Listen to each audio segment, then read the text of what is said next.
Hi guys, what a whirlwind. I can't even imagine, I never even fathomed the level of virality that I was going to be getting, but I appreciate all the likes, all the shares, all the comments, and I just want to say, I just feel like I've been doing what I'm supposed to be doing. My whole goal with starting Mario Presents is to just do one more thing.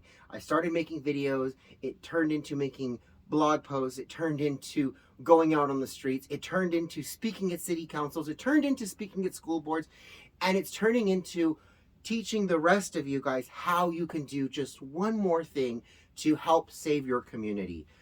Lately, I've been focused with the Gays Against Groomers, and that's what I'm going to talk about. But there's also something that works with the Gays Against Groomers coalition and with just in general the public and what's going on in our communities.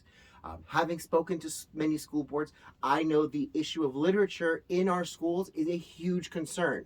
So I want to arm you guys with a little bit of information that I've discovered. And if you want to find out more, you can read my article on www.mariopresents.com called What's in Your Library. And the reason I want to focus on it is because that's what we're talking about, is what's in the library. I have people in my Twitter saying, these Republicans are trying to ban books. No, honey, they're not trying to ban books. In fact, the 1973 case of Miller versus the state of California and the Board of Education says that a book must be overall reviewed to make sure it's not pornographic. The overall theme of the book can't be all about sex in order for them to say, okay, well, no, it's not pornographic. Okay, that makes sense. However, in 1982, which is the Board of Education versus PICO, and that actually went all the way to the Supreme Court. The Supreme Court ultimately decided that schools have the authority and the obligation to remove any literature that contains pervasively vulgar or even random vulgarity. That was important. Any little tiny drop of vulgarity or sexual content does not belong in the schools, according to the Supreme Court of the United States of America.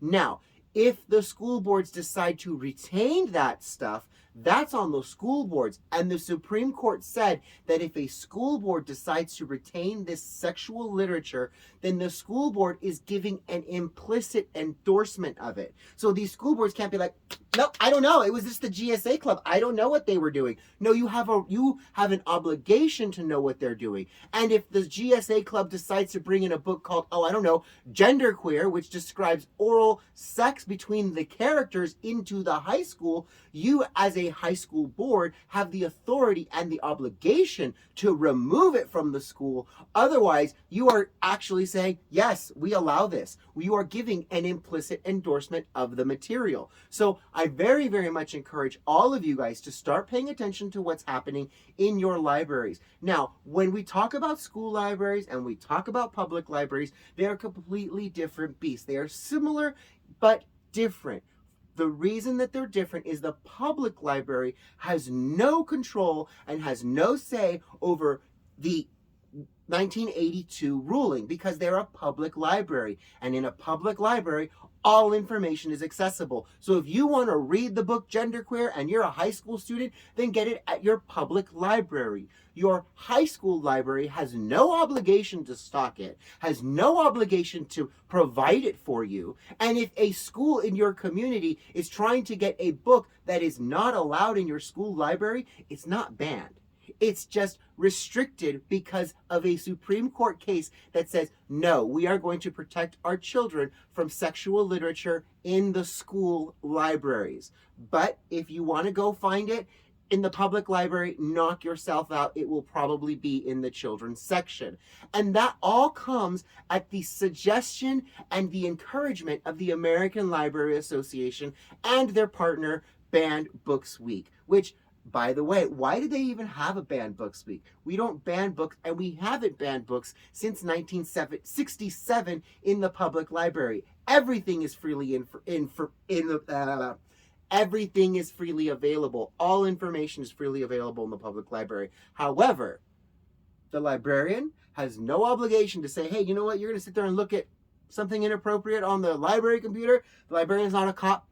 They can go ahead and say, I will let it go, which is why you don't want to drop off your children at the library all by themselves and let them be there by themselves, because there is no obligation for the librarian or the archivist to maintain the protection of your child, to maintain the innocence of your child. And if other people do other things, hey, that's not their problem. So I just want to give you guys those little tidbits, little bits of information, because information is something that gets stored here and no one will ever be able to take away from you. So I know you dream of, I guess, Mario Presents, so here you are.